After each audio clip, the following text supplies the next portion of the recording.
Hello everyone, welcome to our channel. So we're finally here in Tri-Cities, Washington, and we really like the place. It's perfect for us kasi nandito yung gusto naming mga activity, yung mga outdoor activities.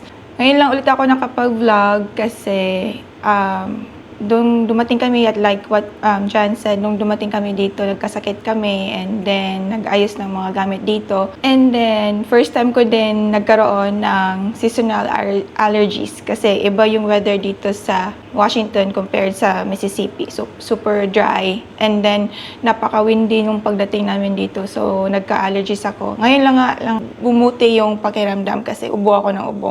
So, for this video, I'm going to update yung trabaho ko dito sa Washington. On our previous vlog na mention ko na may 3 akong in-applyan na hospitals and fortunately, nakatanggap ako ng job offers sa 3. And then I was able to choose kung which one is more suitable for us. So, yung 3rd na hospital, yun yung tinanggap ko. May sign-on bonus sila and then malapit lang dito sa pinagtitirhan namin. So, it's around 18 minutes drive yung papunta doon. So, I'm on a night shift. Yung shift ko starts at 7 p.m. and ends at 7:30 a.m. So, yung shift 3 nights a week pero minsan kumukuha ako ng extra shift as overtime kasi kulang yung nurse nila sa hospital. So, maraming open shift which is yun dun ako po kumukuha ng overtime kasi yung workload ng trabaho dito is opposite ng workload ko dun sa Mississippi. So, sa Mississippi, mabigat dito. Hindi. So, kung ano yung workload dito, parang okay lang sa akin kasi nasanay ako sa mabigat na trabaho ko dito. Sobrang dali lang and then hindi siya masyadong nakakapagod.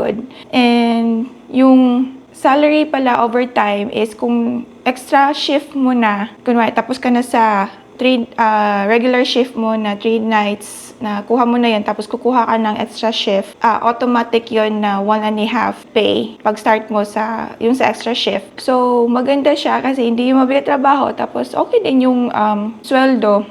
Nung umuwi sila Jan and Jansoy sa Pilipinas, lagi ako kumukuha ng extra shift kasi wala naman akong magawa dito sa bahay. So, mag-isa lang ako. So, pero careful pa din ako kumukuha ng extra shift kasi babayaran sa annual tax malaki din. So, hindi din ako kumukuha ng marami din kung ano lang din yung kaya ng katawan ko. So, yung assignment ko is I was assigned in a medical surgical unit. Yung shift ko is 7 p.m. to 7 a.m.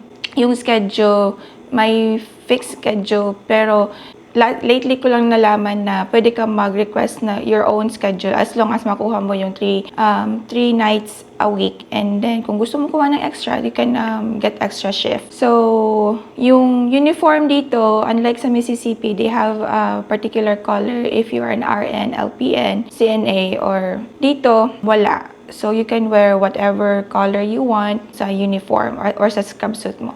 Yung sa trabaho, like what I said, hindi siya mabigat. Kasi strict talaga sila sa ratio is 1:5 nurse lang. Pag sobra na, or kung walang nurse nagtatrabaho tapos may mga admission, hindi na sila bibigay ng extra patient. Kasi, of course, for safety na din. So, yung mga kasama ko sa trabaho is napaka-mabait. They are very helpful. Lagi ako nagtatanong kasi this is my first time working in a US hospital setting and they have different kind of protocols sa nursing home and dito sa hospital. So I always ask question and I'm very grateful to them na ito din pinili ko na work kasi napakamabait ng mga kasama ko. Kung tingin nila nahirapan ako, they will always lend me a hand to help or ask me if I need help. And they always willing to answer my questions. Dito sa workplace, maraming mga Pinoy. Narinig ko nga sa nursing chief officer namin na may sponsoran sila ng mga Pinoy, 15 pa, galing sa Pilipinas, pero hindi pa nakarating kasi nga nag-retro din yung visa bulletin ngayon. So, maraming Pinoy sa pinagtatrabuhan ko and Mexican and then parang halo, Mexican, mga puti, and then mga Pinoy. Ay, hindi masyado marami yung mga itim. Yung sa orientation ko is, nag-work ako day shift para malaman ko lang kung ano yung flow ng day shift. Day shift nurse yung nag-orient sa akin, then nag-orient din sa akin na night shift nurse. Yung overall orientation ko was 5 days.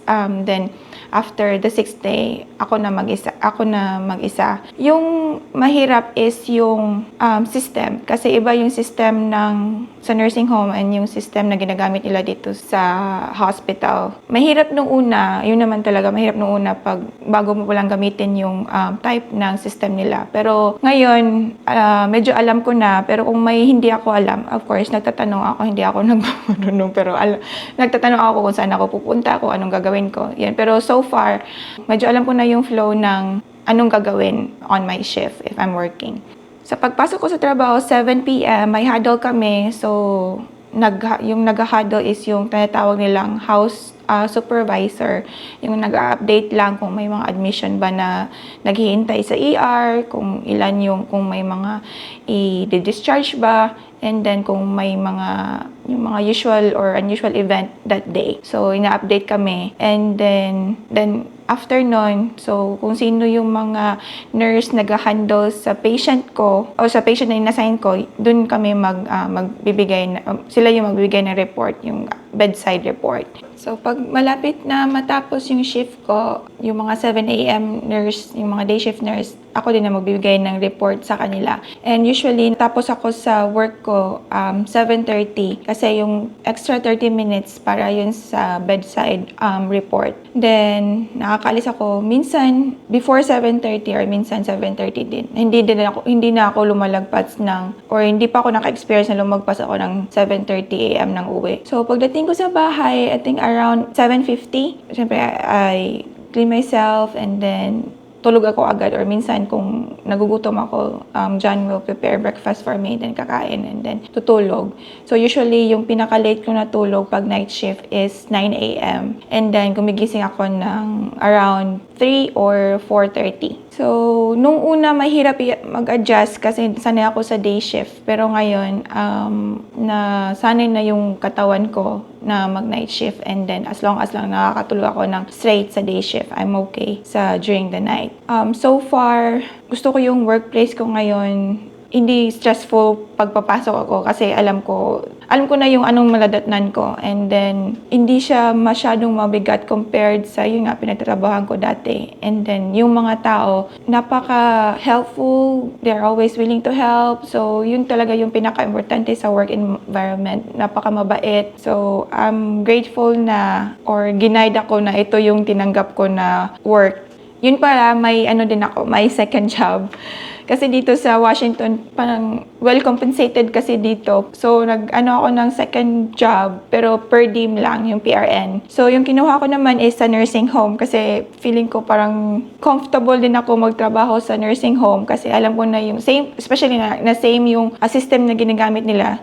And then, I know how to communicate with the residents and to my coworkers. And then, kung ano yung flow ng work. So, PRN lang, meaning, kung kailan ko lang gusto magtrabaho, as long as makakuha ka lang ng shift ng 2 shift a month.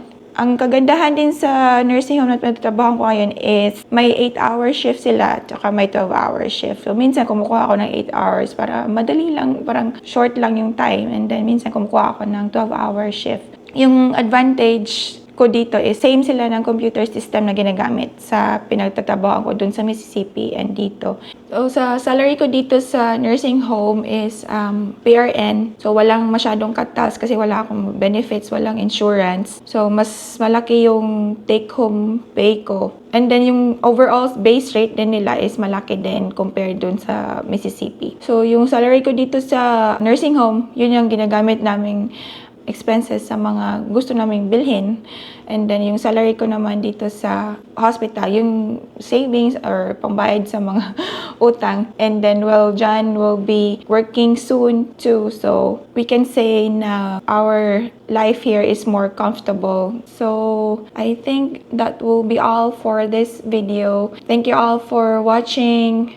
God bless you all and stay safe.